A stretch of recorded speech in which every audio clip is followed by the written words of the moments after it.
안녕하세요. 슈퍼딥다이브 라이프 해킹 채널 데이버입니다. 제가 차지의 시그니처인 보야 자스민 밀크티 배가절연을 직접 만들어 보았습니다. 맛은 실제 매장에서 사 먹는 맛과 동일했고요. 그런데 제가 먹는 장면을 찍는 와중에 카메라 용량이 꽉 차버려서 마지막으로 찍힌 모습이 이 모습이었습니다. 안타깝지만 대신 당시의 저의 표정과 최대한 비슷했던 짤로 저의 성취감을 여러분들께 전달드리겠습니다. 지금부터는 어떻게 만드는지 설명드리겠습니다. 데이버는 슈퍼딥다이브 라이프 해킹 채널이기에 카더라 통신이 아니라 차지의 오피셜 재료 비율을 찾았습니다. 오피셜 비율은 중국의 카카오톡인 위챗의 차지 공식 미니샵에 있는 대용량 유리포트 상품 홍보 영상 안에 있는데요. 배가절연 330ml를 만드는 기준으로 자스민차 200ml, 우유 80ml, 중국어로 빙보커라고 불리는 동결 농축우유 30ml, 시럽 20ml입니다. 더 많은 양을 만드실 거라면 지금 보이는 각 재료별 용량의 일정 배수를 곱한 양으로 하시면 됩니다. 하지만 이렇게 재료 비율만으로 동일하게 만들 수 있다면 결코 프리미엄이라고 할 수 없죠. 그래서 슈퍼 딥다이브 라이프 해킹 채널 데이버가 각 재료별 상세 설명을 드린 뒤 그 다음 만드는 방법을 보여드리겠습니다.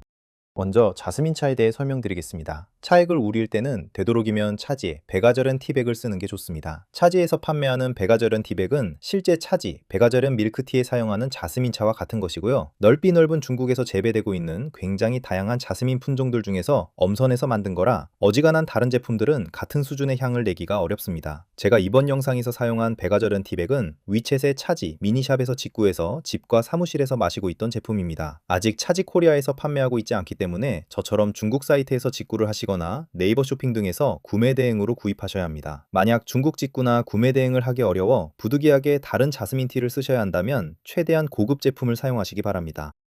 다음은 우유에 대해 설명드리겠습니다. 우유는 건강한 소로부터 착유한 체세포수 1등급의 신선한 우유인데 우유 풍미가 너무 강하지 않아야 합니다. 우유 풍미가 너무 강하면 자스민 향을 가려버리기 때문입니다. 가까운 편의점에서도 쉽게 구할 수 있는 서울우유, 나 100% 괜찮고요. 서울우유에 목장의 신선함이 살아있는 우유까지도 괜찮습니다. 한편 제가 개인적으로 가장 좋아하는 우유는 매일유업의 상하목장 유기농 우유인데요. 안타깝게도 이 제품은 우유의 풍미가 매우 강해 배가절연에는 적합하지 않습니다. 이번 영상에서는 서울우유, 나 100%를 사용합니다.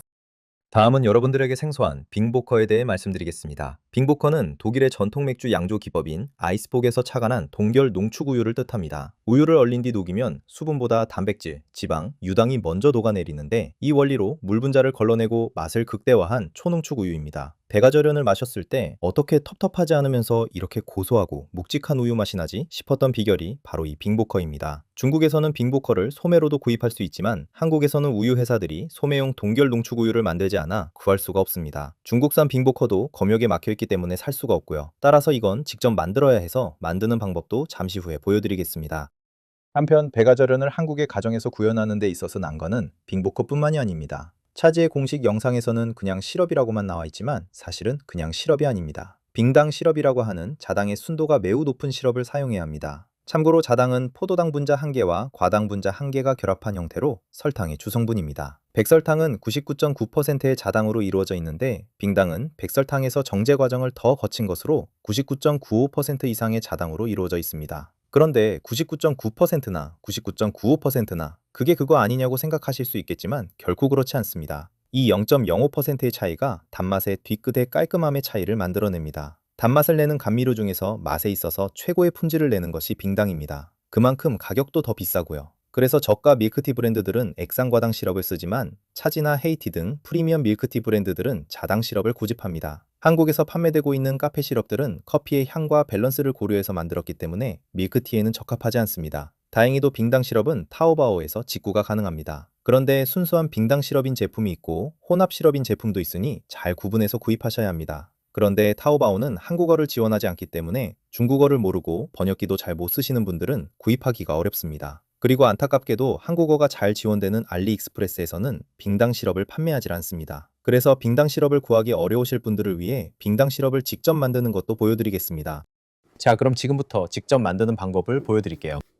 먼저 동결 농축우유 빙보커부터 만들겠습니다. 빙보커는 완전히 얼린 우유를 영상 4도씨의 냉장실에서 천천히 녹여서 먼저 녹아 나온 40%입니다. 그래서 먼저 우유부터 얼려야 합니다. 저는 200ml 우유를 얼려서 그의 40%인 80ml의 빙보커를 추출하였습니다. 200ml 우유를 완전히 얼리려면 보통 영하 18도인 가정용 냉동실에서 12시간은 둬야 속까지 완전히 꽁꽁 얼어 순수한 빙보커가 잘 나오게 됩니다. 냉동시킨 지 12시간 뒤 얼린 우유팩을 꺼내 우유팩 윗부분을 잘라내고 계량컵 위에 깔대기를 놓고 그 위에 얼린 우유를 뒤집어 올립니다. 그 뒤에 저는 랩으로 감쌌는데요. 공기 중의 불순물이 얼린 우유에 응결해서 맛이나 위생에 영향을 주는 것을 막기 위해서 신속히 쌌던 것이었습니다. 그런데 이렇게 하니 단열 효과가 일어나 냉장실 안에서 3시간이 지나도 전혀 녹지를 않았습니다. 결국은 다시 꺼내서 랩을 다 벗기고 상온에서 빙보커 방울이 떨어질 때까지 둔 뒤 그대로 냉장실에 넣어서 빙보커를 만들어냈습니다. 빙보커를 만든 뒤 며칠간 보관해가면서 쓰려면 제가 처음 시도한 수준 이상으로 해썹 인증을 받을 정도로 결로 현상에 대해 철저해야 합니다만 추출하자마자 바로 드실 거라면 상온에서 한두 방울 떨어질 때까지 뒀다가 냉장실로 옮겨서 천천히 녹이는 것을 추천드립니다. 제가 그렇게 먹어보니 맛에도 영향이 없었고 탈도 나지 않았습니다.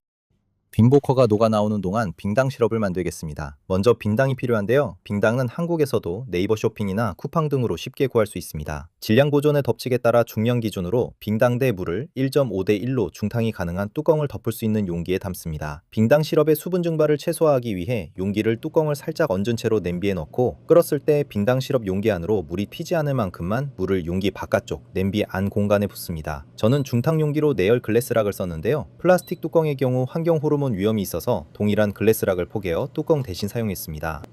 물이 끓을 때까지 강불로 가열한 뒤 물이 끓으면 약불로 은은하게 끓는 상태로 계속 가열하면서 빙당이 완전히 녹을 때까지 저어줍니다. 최소 15분 정도 걸리는데 인내심을 가지고 저어주셔야 합니다. 그리고 빙당이 완전히 녹은 게 확인되면 불을 끄고 냄비나 중탕 용기를 그대로 둔 상태로 천천히 식힙니다. 이때 빙당 시럽은 완전히 식을 때까지 절대로 저어서도 안되고 옮겨서도 안됩니다. 뜨거운 빙당 시럽은 과포화 상태로 화학적으로 굉장히 불안정한 상태라 온도가 높은 상태에서 충격을 받으면 단단한 결정으로 돌아가게 됩니다. 그래서 완전히 식을 때까지 냄비 안에 든 상태로 그대로 두어야 합니다. 이때 중탕 용기의 뚜껑을 완전히 덮어 놓는데 뚜껑에 맺힌 물방울이 덜 식은 빙당 시럽으로 떨어질 때에도 재결정화를 유발할 수 있습니다. 이를 예방하기 위해 키친타올이나 천을 덮은 뒤 뚜껑을 덮습니다. 사실 저는 처음에 잘못 알아서 은은하게 가열하는 중에도 저으면 안 되는 줄 알고 1시간 50분가량 가만히 중탕만 했었는데요. 가열하는 중에는 재결정화가 진행되지 않습니다. 그래서 가열 중에는 저어도 문제가 안 되고요. 젖지 않으면 오히려 덜 녹은 빙당 결정 주위가 자당 포화층이 형성되어 물이 닿지 않아 덜 녹은 빙당 결정들이 매우 오랫동안 녹지 않게 됩니다. 그래서 은은하게 가열 중일 때는 다 녹을 때까지 최소 15분 이상 젓고 불을 껐을 때는 완전히 식을 때까지 재결정화가 일어나지 않도록 절대 건드리지 않아야 합니다. 그리고 식히는 동안 뚜껑에 물방울이 맺혀 떨어지는 것도 예방하기 위해 꼭 키친타올이나 천을 뚜껑 밑에 끼워야 하는 점 기억하시기 바랍니다.